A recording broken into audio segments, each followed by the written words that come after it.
Details are emerging of the 32 Kenyans who were killed in the Ethiopian Airlines plane crash earlier this morning.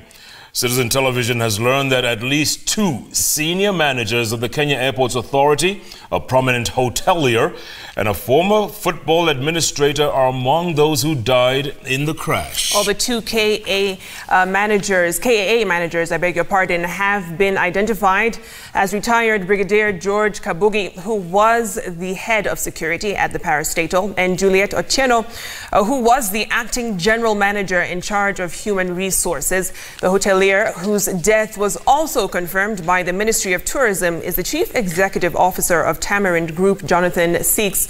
Also on the list is former Kenya Football Federation Secretary General Hussein Swale. Officials say all 157 passengers who were on board that plane died in the early morning incident. Raquel Muigai begins our coverage from the information center set up by the government. A black Sunday morning, families stuck in their thoughts at the 4 Points Sheraton Hotel at Jomo Kenyatta International Airport. Their weekend shattered by a tragedy that shook the Ethiopian skies in the early hours of the morning. Simple hugs shared among families camped here, becoming the only simple gestures of consolation where words failed to leave their lips. The Nairobi-bound flight is said to have had a total of 157 passengers, among them 8 crew members. 32 of them that lost their lives were Kenyans, that being the highest number of fatalities among the nationals on board. It was expected to arrive in Nairobi at about 10:35 this morning. At this stage, what we've done is to establish 2 emergency centers.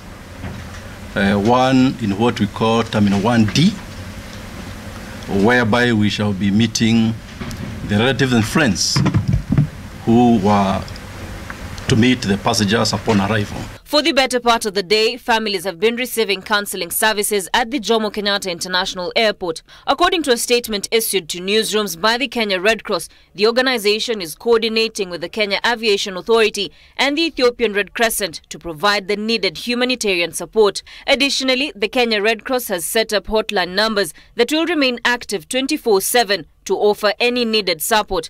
The numbers include 1199 and 0715 820-219, a first step in the difficult journey that each of the 32 families will now have to take. With the identities of the 32 Kenyan nationals yet to be revealed by the authorities, families have camped outside the Jomo Kenyatta International Airport as they seek answers to what exactly might have been the cause of the plane crash.